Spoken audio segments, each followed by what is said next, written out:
ভেঙে দেব ভয়, ছুঁড়ে ফেলব শৃঙ্খল। যে শক্তি আমাকে দাবিয়ে রাখতে চায় তার চোখের দিকেই তাকিয়ে আমি দাঁড়াবো। এই বিদ্রোহী চেতনার সাথেই আজ আবার ইরানের নাম ঘুরছে বিশ্ব রাজনীতির কেন্দ্রবিন্দুতে। কিন্তু এবার বিতর্ক ইউরেনিয়াম নিয়ে নয়, প্লুটোনিয়াম নিয়েও নয়, বরং এমন এক প্রযুক্তির কথা বলা হচ্ছে যা আজ পর্যন্ত পৃথিবীর কোনো দেশে আয়ত্ত করতে পারেনি। পিওর ফিউশন পারমাণবিক অস্ত্র। ইসরায়েলের বিস্ফোরক দাবি। ইসরায়েলি গণমাধ্যমে এক চাঞ্চল্যকর প্রতিবেদন প্রকাশ করেছে ইয়েদিওত আহরোনট। তাদের দাবি, ইরান নাকি পিওর ফিউশন পারমাণবিক অস্ত্র নিয়ে গবেষণা করেছে। এটি যদি সত্যি হয় তাহলে বিষয়টি বৈজ্ঞানিক কল্পকাহিনীর মতো শোনালেও গুরুত্ব অসীম। কারণ পিওর ফিউশন অস্ত্র এমন এক প্রযুক্তি, এতে ইউরেনিয়াম লাগে না, প্লুটোনিয়াম লাগে না, তেজস্ক্রিয় বিকিরণ প্রায় নেই, পারমাণবিক বজ্রও নেই। ইসরায়েলি বিশ্লেষকরা একে বলছেন চতুর্থ প্রজন্মের পারমাণবিক অস্ত্র। কিন্তু এখানেই প্রশ্ন, যে প্রযুক্তি যুক্তরাষ্ট্র, রাশিয়া বা চীনও এখনও বানাতে পারেনি, ইরান কেন সেই পথে হাঁটবে? ইসরায়েল কি মনে করছে? ইসরায়েলি বিশ্লেষকদের মতে এর পেছনে কয়েকটি সম্ভাব্য কারণ থাকতে পারে। এক, ইরান হয়তো ইচ্ছাকৃতভাবে এমন একটি অসম্ভব পথে গবেষণার কথা ছড়িয়েছে যাতে আসল কর্মসূচি ধোঁয়াশায় থাকে। দুই, পিওর ফিউশন অস্ত্র আন্তর্জাতিক পারমাণবিক চুক্তির আওতায় পড়ে না, অর্থাৎ এটি হলে নিষেধাজ্ঞা এড়ানোর নতুন পথ খুলে যায়। তিন, ইরান হয়তো সরাসরি অস্ত্র বানানোর জন্য নয়, বরং অত্যন্ত জটিল পারমাণবিক বিজ্ঞানে দক্ষতা অর্জনের জন্যই এই গবেষণা করেছে, অর্থাৎ ভবিষ্যতের জন্য প্রস্তুতি। যুক্তরাষ্ট্র কি জানে? ওয়াশিংটন পোস্টের এক প্রতিবেদনে বলা হয়েছে 2023 সাল থেকেই মার্কিন ও ইসরায়েলি গোয়েন্দারা তথ্য পাচ্ছিল যে ইরান একাধিক পারমাণবিক অস্ত্রের পথ নিয়ে ভাবছে। একদিকে ছিল অপেক্ষাকৃত সহজ পথ, একটি প্রাথমিক ফিশন বোমা, অন্যদিকে ছিল উচ্চাকাঙ্ক্ষী কিন্তু প্রায় অসম্ভব ফিউশন পথ। গোয়েন্দাদের মতে ফিউশন গবেষণা ছিল স্বপ্নের মতো, কিন্তু ফিশন বোমা বাস্তবসম্মত। ইরানের আত্মবিশ্বাসী বার্তা। এইসব জল্পনার মধ্যেই ইরানের পরমাণু শক্তি সংস্থার মুখপাত্র কামাল ওয়ান্ডি এক বিস্ফোরক বক্তব্য দেন। তিনি বলেন, ইরান চাইলে খুব অল্প সময়েই একটি পারমাণবিক অস্ত্র বানাতে পারে। তার যুক্তি সহজ, একটি পারমাণবিক বিদ্যুৎ কেন্দ্র চালানো অনেক কঠিন, কারণ সেখানে নিয়ন্ত্রণ, নিরাপত্তা আর ধারাবাহিক প্রতিক্রিয়া দরকার। কিন্তু একটি বোমা, ওটা মুহূর্তেই বিস্ফোরিত হয়। ওয়ান্ডির দাবি, ইরান এখন পারমাণবিক বিজ্ঞানের ক্ষমতার প্রান্তে পৌঁছে গেছে, আর শেখার মতো কিছু বাকি নেই। যুদ্ধ, হামলা আর সীমিত নজরদারি। এই বছরের জুনে 12 দিনের যুদ্ধে যুক্তরাষ্ট্র ইরানের 3টি পারমাণবিক স্থাপনায় হামলা চালায়। তার আগে ইরান ইউরেনিয়াম সমৃদ্ধ করছিল প্রায় অস্ত্রমানের কাছাকাছি। ইরানের দাবি, এটা অস্ত্রের জন্য নয়। পশ্চিমাদের দাবি, 20% বেশি সমৃদ্ধকরণের কোনো বেসামরিক প্রয়োজন নেই। এখন আন্তর্জাতিক পরমাণু সংস্থা IAEA আবার ইরানে ঢুকেছে, কিন্তু পুরোপুরি নয়। নাতানজ, ফোর্দো, ইস্পাহানের মতো জায়গায় প্রবেশ সীমিত। IAEA প্রধান রাফায়েল গ্রোসি বলছেন, এই নজরদারি গুরুত্বপূর্ণ কিন্তু যথেষ্ট নয়। কিন্তু ইরানের যুক্তি ভিন্ন। ওয়ান্ডি বলছেন, যুদ্ধের পর একই নিয়মে পরিদর্শন মানে জাতীয় নিরাপত্তাকে ঝুঁকিতে ফেলা। দখলদার ইসরায়েলি সেনাবাহিনীর সঙ্গে কাজ করেন এমন একজন মার্কিন সেনা ইসরায়েল বিরোধী হামলায় ইরানের ক্ষেপণাস্ত্র শক্তির ভয়াবহতার কথা স্বীকার করেছেন। তিনি বলেছেন, ইরানের ক্ষেপণাস্ত্রের ভয়ে আমরা ঘুমাতে পারিনি। মার্ক ওয়ার্নার নামের ওই মার্কিন সেনা জানিয়েছেন, ক্ষেপণাস্ত্রগুলো বেশিরভাগই রাতে ছোড়া হতো যাতে কেউ ঘুমোতে না পারে। বারবার আমাদের আশ্রয় কেন্দ্রে দৌড়াতে হয়েছে। 12 দিনের পরেও ঠিকমতো ঘুম আসতো না। তিনি আরও জানান, মনে হচ্ছিল যেন দ্বিতীয় বিশ্বযুদ্ধের কোনো সিনেমায় আছে, যেন সমুদ্রের গভীরে একটি সাবমেরিন যার উপর শত্রুর বোমা বৃষ্টি হচ্ছে। মার্ক ওয়ার্নার আশা প্রকাশ করে বলেন, আমেরিকানদের যেন কখনো ইসরায়েলিদের মতো এমন যুদ্ধ নিজেদের দেশে অনুভব করতে না হয়। ওদিকে ইরানকে আবারও হুঁশিয়ারি দিল ইসরায়েল। বার্তাটা পরিষ্কার, যুদ্ধ শেষ হলেও নজরদারি শেষ হয়নি। ইসরায়েলের সাবেক জেনারেল আমির আভিভি বলছেন, ইরান যদি আবার মিসাইল, আকাশ প্রতিরক্ষা বা পারমাণবিক স্থাপনা গড়তে চায় তাহলে আবার হামলা হবে। 12 দিনের যুদ্ধ ছিল কেবল শুরু, শেষ নয়। এই যুদ্ধে ইরান বড় ধাক্কা খেয়েছে, কিন্তু ভেঙে পড়েনি। এটাই সবচেয়ে গুরুত্বপূর্ণ কথা। ইরানের শক্তি এখানে। ইসরায়েল ও যুক্তরাষ্ট্র জুনে বড় হামলা চালায়। নাতানজ, ইস্পাহান, ফোর্দো ইরানের গুরুত্বপূর্ণ পারমাণবিক কেন্দ্র। ইসরায়েলের দাবি, মাত্র 2 দিনের মধ্যে তেহরানের আকাশপথ খুলে ফেলা হয়েছে। 130টির বেশি আকাশ প্রতিরক্ষা ব্যবস্থা ছিল, ধ্বংস করা হয়েছে প্রায় 84টি। বড় সাফল্যের দাবি করেছে ইসরায়েল, কিন্তু ইরান এখন চুপচাপ কাজ করছে। এটাই ইসরায়েলের ভয়।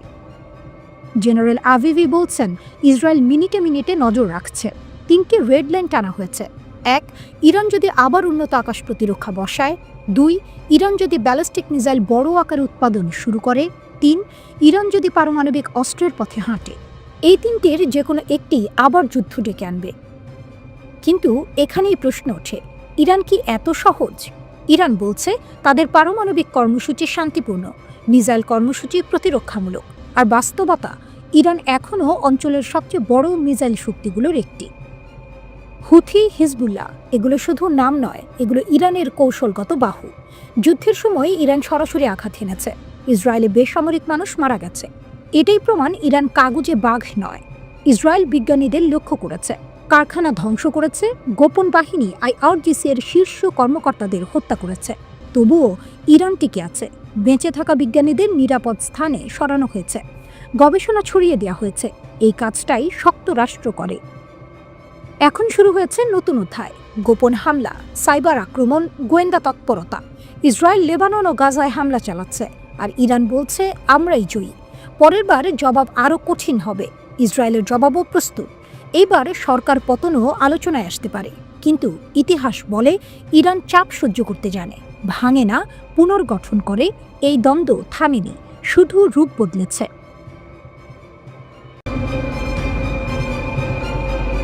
পেন্টাগন বলছে সৌদি আরবের F-35 যুদ্ধবিমান চুক্তি এখন লাইফ সাপোর্টে আছে, কারণ চীনের সঙ্গে সম্পর্ক এই চুক্তিকে বড় হুমকি দিচ্ছে। ট্রাম্প খুবই ক্ষুব্ধ, কারণ গোয়েন্দা তথ্য বলছে সৌদি আরব নাকি F-35 প্রযুক্তি চীনের হাতে তুলে দিতে পারে। ওয়াশিংটন এখন তুমুল আলোচনায়। সবাই প্রশ্ন করছে, MBSকে চীনের সঙ্গে চুক্তি করে F-35 সমঝোতা নষ্ট করে ফেলেছেন। আমেরিকার সবচেয়ে বড় ভয় চীন নাকি সৌদি প্রকল্পগুলোকে ব্যবহার করে মার্কিন অস্ত্র প্রযুক্তিতে ঢুকে পড়তে পারে। এখন মনে করা হচ্ছে MBS এর হোয়াইট হাউস সফরের আগে সৌদি আরবের F-35 চুক্তি নতুন বাধার মুখে পড়েছে। নভেম্বরের শুরুতে রিপোর্টে বলা হয়েছিল MBS শিগগিরই F-35 পাওয়ার দৌড়ে সবচেয়ে এগিয়ে আছেন। এমনকি বলা হয়েছিল MBS এর যুক্তরাষ্ট্র সফরের আগে সৌদি আরব পেন্টাগনের একটি গুরুত্বপূর্ণ ধাপও পেরিয়ে গেছে। কিন্তু হঠাৎই নতুন এক পেন্টাগন রিপোর্ট সতর্ক করে দেয় যে F-35 প্রযুক্তি ফাঁস হওয়ার ঝুঁকি আছে। রিপোর্টটি বলছে চীনের সঙ্গে সৌদি আরবের নিরাপত্তা অংশীদারিত্বের কারণেই এই ঝুঁকি তৈরি হয়েছে। এইসব ঝুঁকি তুলে ধরা হয়েছে একটি বড় প্রতিবেদনে, যা তৈরি করেছে মার্কিন প্রতিরক্ষা গোয়েন্দা সংস্থা DIA। রিপোর্ট আরও বলে সৌদি আরব এখন রাশিয়া ও চীনের সঙ্গে সম্পর্ক জোরদার করছে, যারা আমেরিকার প্রধান প্রতিদ্বন্দ্বী। এমনকি সৌদি আরব ইরানের সঙ্গেও আরও ঘনিষ্ঠ হচ্ছে, আর ইরানেরও রাশিয়া ও চীনের সঙ্গে সামরিক সম্পর্ক আছে। আমেরিকার শক্তিশালী F-35 যুদ্ধবিমান F-35 ম্যাক 1.6 গতিতে সুপারসনিকভাবে উঠতে পারে। এটি শক্তিশালী সেন্সর ও কম দৃশ্যমান হওয়ার প্রযুক্তি ব্যবহার করে। এর স্টেলথ প্রযুক্তি রাডারে ধরা পড়ার সম্ভাবনা খুব কমিয়ে দেয়। F-35 শত্রু এলাকায় কম ঝুঁকিতে প্রবেশ করতে পারে। এটি রিয়েল টাইম তথ্য সংগ্রহ করে এবং অন্য সম্পদের সঙ্গে তা ভাগ করে। পাইলটের হেলমেটে বিশেষ ডিসপ্লে থাকে, যা সরাসরি চোখের সামনে সব তথ্য দেয়। এতে এমন ইলেকট্রনিক যুদ্ধ ব্যবস্থা আছে যা শত্রুর রাডার জ্যাম করতে পারে ও আক্রমণ ব্যাহত করতে পারে। ইসরায়েলের আকাশ নিয়ন্ত্রণকে হুমকিতে মার্কিন অস্ত্র বিক্রির নীতি সবসময় নিশ্চিত করেছে ইসরায়েল মধ্যপ্রাচ্যে সামরিকভাবে এগিয়ে থাকবে। ইসরায়েলই একমাত্র দেশ যাদের কাছে F-35 রয়েছে এবং তারা 10 বছর ধরে এটি ব্যবহার করছে।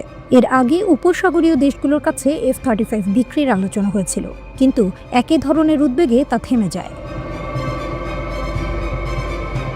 2020 সালে আব্রাহাম চুক্তির পর ইসরায়েল, আরব আমিরাত এবং আরও কিছু আরব দেশের সম্পর্ক স্বাভাবিক হয়। এরপর যুক্তরাষ্ট্র আরব আমিরাতকে 50টি F-35 বিক্রি করার আলোচনা শুরু করে, কিন্তু 2021 সালে সেই চুক্তি স্থগিত হয়ে যায়, কারণ যুক্তরাষ্ট্র বলেছিল UAE হুয়াইয়ের নেটওয়ার্ক ব্যবহার করছে, যা মার্কিন প্রযুক্তির জন্য ঝুঁকিপূর্ণ। তুরস্কেরও F-35 কিনতে দেওয়া হয়নি, কারণ তারা রাশিয়ার S-400 কেনে। এ যেন মরুভূমির বুকে ইস্পাত ঝড়ের জন্মকথা, যেন নিঃশব্দ রাত ছিঁড়ে ছুটে আসা অদেখা ভুবনের গল্প। একসময়ে যার ডানা ছিল শুধু আত্মরক্ষার আকাশে, আজ সে ডানা উড়ে বেড়ায় বৈশ্বিক শক্তির মানচিত্রে। ইরানের ড্রোন সস্তা, সরল, কিন্তু অকল্পনীয় শক্তিতে ভরপুর। বিশ্বকে শিখিয়েছে আধিপত্য টাকার জোরে নয়, বুদ্ধির ধারেই গড়া যায়। শাহেদের তীক্ষ্ণ আত্মঘাতী ডাক, মোজাহিরের নীরব শিকারী দৃষ্টি, আবাবিলের নিরন্তর নজর, সব মিলিয়ে ইরান লিখছে প্রযুক্তির এমন মহাকাব্য যার প্রতিটি পাতায় কাঁপছে প্রতিপক্ষের বুক। একসময় শুধু নিজেদের দেশের প্রতিরক্ষার জন্য ব্যবহৃত হলেও ইরানের ড্রোন প্রযুক্তি আজ আন্তর্জাতিক মহলে বিশেষ পরিচিতি লাভ করেছে। এর মূল কারণ হলো কম খরচে অত্যন্ত কার্যকর ড্রোন তৈরি করার ক্ষেত্রে ইরানের সফলতা, যা তাদেরকে বিশ্ববাজারে একটি মজবুত অবস্থানে নিয়ে এসেছে। গত 10 বছরের ড্রোন শিল্পে ইরানের এই অভাবনীয় অগ্রগতি দেখে সামরিক বিশ্লেষকরাও অবাক। তাদের সাফল্যের রহস্য কোনো জটিল বা অত্যাধুনিক প্রযুক্তি নয়, বরং সহজ, নির্ভরযোগ্য এবং সাশ্রয়ী প্ল্যাটফর্ম তৈরির দিকে মনোযোগ দেওয়া। বাণিজ্যিকভাবে সহজেই পাওয়া যায় এমন যন্ত্রাংশ ব্যবহার করে ইরান এমন সব ড্রোন তৈরি করেছে যা যুদ্ধক্ষেত্রে দ্রুত এবং বৃহৎ পরিসরে ব্যবহার করা সম্ভব। এটি ইরানের সামরিক শক্তির অন্যতম দিক। ইরানের ড্রোনের মধ্যে সবচেয়ে বেশি আলোচনা এসেছে শাহেদ 136। এটি হলো এক ধরনের লয়টারিং মিউনিশন বা কামিকাজে ড্রোন, যা লক্ষ্যবস্তুতে আঘাত হানার জন্য কেবল একমুখী মিশনে ব্যবহার করা হয়। এর সস্তা নির্মাণ সামগ্রী, সরল কাঠামো এবং গণ উৎপাদনের সুবিধা একে বহু দেশের কাছে আকর্ষণীয় করে তুলেছে। এর ফলস্বরূপ রাশিয়া থেকে শুরু করে ইয়েমেন পর্যন্ত বিভিন্ন দেশে এই ড্রোনটির নকল বা লাইসেন্স করা সংস্করণ ইতোমধ্যেই ব্যবহৃত হচ্ছে। আরও উন্নত শ্রেণীর ড্রোন হল মোহাজের 6। এটি মাঝারি উচ্চতায় এবং দীর্ঘ সময় ধরে আকাশে ভেসে থাকতে সক্ষম একটি কমব্যাট ড্রোন। নজরদারি চালানো, তথ্য সংগ্রহ করা থেকে শুরু করে সুনির্দিষ্ট স্থানে হামলা চালানো, সব কাজই এই ড্রোনটি করতে পারে। রিয়েল টাইম ভিডিও ট্রান্সমিশন, বিশেষ সেন্সর এবং নির্ভুল গাইডেড অস্ত্র বহনের সক্ষমতা এটিকে আন্তর্জাতিকভাবে জনপ্রিয় করেছে। ইথিওপিয়া, ভেনেজুয়েলা এবং ইরাক সহ আরও অনেক দেশে এই ড্রোনটির ব্যবহার দেখা যাচ্ছে।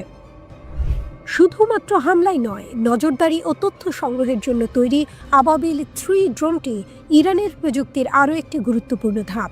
দীর্ঘ ফ্লাইট টাইম, স্থিতিশীল উড়ান এবং স্পষ্ট ভিডিও পাঠানোর ক্ষমতা থাকার কারণে এটি সীমান্ত পাহারা দেওয়া থেকে শুরু করে যুদ্ধক্ষেত্রে সুনির্দিষ্ট লক্ষ্য চিহ্নিত করার মতো কাজে ব্যবহৃত হচ্ছে। সিরিয়া ও সুদান সহ একাধিক দেশে এটির কার্যকারিতা প্রমাণিত হয়েছে। বর্তমানে ইরানের ড্রোন আফ্রিকা, দক্ষিণ আমেরিকা এবং পূর্ব ইউরোপের মতো বহু অঞ্চলে ব্যবহৃত হচ্ছে। পশ্চিমা বা রুশ প্রযুক্তির তুলনায় কম খরচে একটি কার্যকর সামরিক সমাধান পাওয়ায় অনেক দেশ এখন ইরানের প্রযুক্তির দিকে ঝুঁকছে। এর ফলে প্রতিরক্ষা শিল্পে ইরান একটি নতুন কূটনৈতিক প্রভাব বলয় তৈরি করতে সক্ষম হয়েছে। সাশ্রয়ী মূল্য, নির্ভরযোগ্যতা এবং বাস্তবমুখী নকশা, এই 3টি বিশেষ বৈশিষ্ট্যই ইরানের ড্রোন শিল্পকে আজ বিশ্বজুড়ে একটি বিশেষ স্থানে নিয়ে এসেছে। শাহেদ 136, মোহাজের 6 এবং আবাবিল 3 ড্রোনগুলো প্রমাণ করেছে যে অতিরিক্ত ব্যয় সাপেক্ষ প্রযুক্তি ব্যবহার না করেও একটি শক্তিশালী ও কার্যকর সামরিক প্ল্যাটফর্ম তৈরি করা সম্ভব, যা ইরানের সামরিক সক্ষমতা ও বুদ্ধিমত্তার পরিচয় দেয়। ইসরায়েল আবারও ইরানে হামলা করবে? হামলার ধরন কেমন হবে? কবে শুরু হতে পারে নতুন যুদ্ধ? এক জ্যেষ্ঠ ইউরোপীয় কূটনীতিকের সাম্প্রতিক সতর্কবাণী মধ্যপ্রাচ্যের বুকে নতুন করে সংঘাতের কালো মেঘ জমিয়েছে। তার মতে আগামী 12 মাসের মধ্যে ইসরায়েল ইরানের বিরুদ্ধে সামরিক হামলা চালাতে পারে। যদিও গাজা পুনর্গঠন প্রক্রিয়া চলায় আপাতত কয়েক সপ্তাহের মধ্যে মার্কিন যুক্তরাষ্ট্রের পক্ষ থেকে এমন কোনো বড় আক্রমণের সবুজ সংকেত পাওয়ার সম্ভাবনা কম, রিপোর্ট ওয়াইনেটের। ওই কূটনীতিক সতর্ক করে বলেন, ইসরায়েলের পক্ষ থেকে ইরানকে লক্ষ্য করে কোনো বড় ধরনের সামরিক অভিযান গাজা উপত্যকার পুনর্গঠনের জন্য আমেরিকার নেতৃত্বাধীন প্রচেষ্টাকে ব্যাহত করতে পারে। এই কারণে অদূর ভবিষ্যতে আমেরিকা এমন কোনো পদক্ষেপ অনুমোদন করতে চাইবে না। তিনি বলেন, আমার বিশ্বাস আগামী কয়েক সপ্তাহের মধ্যে এটা ঘটবে না। আমেরিকানরা চাইবে না যে এটা গাজা পুনর্গঠন প্রক্রিয়াকে ছাপিয়ে যাক এবং তারা এই মুহূর্তে ইরানের বিরুদ্ধে বড় কোনো অভিযান অনুমোদন করে সেই প্রক্রিয়াকে বিপন্ন করতে চাইবে না। 1 বছরের মধ্যে হামলার জোরালো পূর্বাভাস। তবে এই সাময়িক বিরতি সত্ত্বেও কূটনীতিকটি 1 বছরের মধ্যে হামলার বিষয়ে তার ব্যক্তিগত দৃঢ় বিশ্বাস ব্যক্ত করেন। আমি কি বিশ্বাস করি যে ইসরায়েল আগামী 12 মাসের মধ্যে ইরানের সামরিক পদক্ষেপ নেবে? ব্যক্তিগতভাবে হ্যাঁ, তিনি বলেন। এর মূল কারণ হিসেবে তিনি উল্লেখ করেন যে ইরানের নেতৃত্ব, বিশেষ করে সর্বোচ্চ নেতা খামেনি, সাম্প্রতিক সংঘাত থেকে সঠিক শিক্ষা নেননি, বরং তারা তাদের প্রচেষ্টা আরও বাড়িয়ে দিচ্ছেন। ইসরায়েলের উদ্বেগের কারণ হল ইরানের সামরিক শক্তি এবং তাদের ক্রমাগত হুমকি। সাম্প্রতিক সংঘাতের প্রায় 6 মাস পর ইরান পাল্টা হুঁশিয়ারি দিয়ে চলেছে। ইসলামিক রেভলিউশনারি গার্ড কর্পস এর মুখপাত্র আলী মোহাম্মদ নাইনি সতর্ক করেন, আমাদের বিরুদ্ধে যে কোনো নতুন আক্রমণের কঠোরতর জবাব দেওয়া হবে। ইরান সর্বোচ্চ স্তরের সামরিক প্রস্তুতিতে রয়েছে। তিনি দাবি করেন যে সাম্প্রতিক যুদ্ধ শত্রুর দুর্বলতা প্রকাশ করেছে। ইরান সামরিক সক্ষমতার দিক থেকে মধ্যপ্রাচ্যের অন্যতম শক্তিশালী দেশ। তাদের রয়েছে উন্নত ক্ষেপণাস্ত্র কর্মসূচি, যার মধ্যে রয়েছে ব্যালিস্টিক ও ক্রুজ ক্ষেপণাস্ত্র। তেহরানের আঞ্চলিক প্রভাব বিস্তারের একটি গুরুত্বপূর্ণ হাতিয়ার হলেও তাদের শক্তিশালী প্রক্সি বাহিনী, যেমন লেবাননের হিজবুল্লাহ এবং ইয়েমেনের হুথিরা। সামরিক বিশ্লেষকদের মতে ইসরায়েলের বিরুদ্ধে কোনো বড় আঘাত হানার ক্ষেত্রে ইরানের ক্ষেপণাস্ত্র ও প্রক্সি নেটওয়ার্ক একযোগে ব্যাপক হুমকি সৃষ্টি করতে পারে। ইরানের এই সামরিক ও আঞ্চলিক শক্তি আন্তর্জাতিক সম্প্রদায়ের উদ্বেগের মূল কারণ। সার্বিক পরিস্থিতি বিশ্লেষণ করে কূটনীতিকটি বলেন, আন্তর্জাতিক সম্প্রদায় বিশেষত ইউরোপের মধ্যে তেহরানের বিশ্ব সংকেত উপেক্ষা করার বিষয়ে উদ্বেগ বাড়ছে এবং আগামী বছরে আরও এক দফা সংঘাতের সম্ভাবনা প্রবল। এটা ঠেকানোর চেষ্টা চলছে, কিন্তু ইরান শুনছে বলে মনে হচ্ছে না, তিনি মন্তব্য করেন। ইসরায়েল ইরান দ্বিতীয় যুদ্ধের আশঙ্কা। লেবাননে হিজবুল্লাহর দ্বিতীয় নেতা নিহত হওয়ার পর আঞ্চলিক উত্তেজনা। লেবাননে হিজবুল্লাহর দ্বিতীয় নেতা নিহত হওয়ার পর কি ইসরায়েল এবং ইরানের মধ্যে নতুন করে সংঘাতের পরিস্থিতি তৈরি হচ্ছে? ফাইটার জেট এবং যুক্তরাষ্ট্রের সামরিক জেট ব্যবহার করে নেতানিয়াহু ইরানের সর্বোচ্চ নেতা খামেনির প্রতিরক্ষায় আঁচড় কাটছেন। ইসরায়েলি জেটগুলো ইরাকের আকাশসীমায় প্রবেশ করার সময় গ্যাস ক্ষেত্রে আগুন লেগেছে। ইরানের পেছনের উঠোনে ড্রোন আক্রমণ কি ইসরায়েলের কাজ? আঞ্চলিক উত্তেজনা বাড়ছে। ইসরায়েলি জেটের অনুপ্রবেশের পর খামেনির এক উপদেষ্টার ক্ষুব্ধ বক্তব্যের পর ধৈর্যের পরীক্ষা চলছে বলে মনে হচ্ছে। নভেম্বরের 26 তারিখে ইরান ইসরায়েলের সঙ্গে 12 দিনের যুদ্ধের সময়ের মতো আকাশে সামরিক কার্যকলাপ দেখেছে। খবরে বলা হয়েছে, ইসরায়েলি জেটগুলো রাতের অভিযানে ইরাকের আকাশসীমায় প্রবেশ করে, যা ইরানের সীমান্তের খুবই কাছে। ইরাকি এবং হিব্রু মিডিয়া দাবি করেছে যে এগুলো ইসরায়েলি যুদ্ধ বিমানের সিমুলেটেড স্ট্রাইক ম্যানুভার বা নকল হামলার মহড়া ছিল। এই মহড়াগুলোকে অপারেশনের চেয়ে ইরানের প্রতিরক্ষা ব্যবস্থা পর্যবেক্ষণ করার চেষ্টা হিসেবে দেখা হচ্ছে। ইরান ইরাক সীমান্তের কাছাকাছি দুটি যুক্তরাষ্ট্রের KC-135 রিফুয়েলার দেখা গিয়েছিল, যা পরে কাতারে ফিরে আসে। ইসরায়েল ইরান সংঘাতে যুক্তরাষ্ট্রের ভূমিকা বিবেচনা করে এই KC-135 রিফুয়েলারগুলোর উপস্থিতি নতুন উত্তেজনার জল্পনা আরও বাড়িয়েছে। একই সময়ে নভেম্বরের 26 তারিখে ইরাকের খোরমোর গ্যাস ক্ষেত্রে একটি ড্রোন হামলা হয়েছে বলে খবর পাওয়া যায়। স্থানীয় সময় রাত প্রায় 11:30 দিকে এই হামলা চালানো হয়েছিল, যার ফলে স্থাপনাটিকে কার্যক্রম স্থগিত করতে হয়। বেশ কয়েকটি গ্যাস স্টোরেজ ট্যাঙ্কে আঘাত করা হয়েছিল, যার ফলস্বরূপ একটি বিস্ফোরণ ও আগুন লাগে এবং শ্রমিকরা আহত হন। ইরাকি সামরিক কমান্ডের মতে এই হামলার লক্ষ্য ছিল অঞ্চলের নিরাপত্তা ও অর্থনৈতিক স্থিতিশীলতা ব্যাহত করা। লেবাননে হামলার পর কি ইরান ক্ষুব্ধ? এদিকে ইরানের সুপ্রিম ন্যাশনাল সিকিউরিটি কাউন্সিলের সাথে সম্পর্কিত বলে দাবি করা একটি সোশ্যাল মিডিয়া পোস্ট ভাইরাল হয়েছে। আলী লারিজানি নামে পরিচিত এই পোস্টে অনুপ্রবেশের খবরের পর অভিযোগ করা হয় যে ইরানের ধৈর্যেরও সীমা আছে। একই সাথে ইসরায়েলি মিডিয়া দাবি করেছে ইরান তার এক্সেস অফ রেজিস্ট্যান্স নেটওয়ার্ক পুনর্গঠন করছে। ইসরায়েলি মিডিয়া আরও দাবি করেছে তেহরান লেবানন, ইরাক এবং ইয়েমেনে উন্নত সরঞ্জাম স্থানান্তর করছে। হিজবুল্লাহ নেতা তাবতাবাইয়ের হত্যাকাণ্ডকে তেহরানের প্রতিক্রিয়ার পরিকল্পনা বোঝার জন্য একটি কৌশলগত পরীক্ষা হিসেবে দেখা হচ্ছে। এমনকি ইরানি মিডিয়াও দাবি করেছে তেহরান তার স্থাপনা, গোয়েন্দা নেটওয়ার্ক এবং অপারেশনাল সেলগুলো শক্তিশালী করছে। তেহরানের বাসিন্দারা রাতের বেলায় বিমান চলাচলের খবর দিয়েছে, যা আরও গুজবকে উস্কে দিয়েছে। ইরানের বিমান বাহিনীও একটি MiG-29 বিমানের রাতভর কার্যকলাপ নিশ্চিত করেছে, তবে এটিকে একটি রুটিন মহড়া বলে আখ্যায়িত করেছে। এদিকে ইসরায়েলি প্রধানমন্ত্রী নেতানিয়াহু নিরাপত্তাজনিত কারণে তার ভারত সফর বাতিল করেছেন। আঞ্চলিক বিশ্লেষকরা নেতানিয়াহুর এই বাতিলকে ইরান ইসরায়েল সংঘাতের সম্ভাব্য বৃদ্ধির সাথে যুক্ত করছেন। এই সকল ঘটনা ইঙ্গিত দিচ্ছে যে ইরানের সামরিক এবং গোয়েন্দা শক্তি বর্তমানে উচ্চ সতর্কতায় রয়েছে এবং যে কোনো আগ্রাসনের জবাব দেওয়ার জন্য প্রস্তুত হচ্ছে, যা আঞ্চলিক সংঘাতকে আরও বাড়িয়ে তুলতে পারে।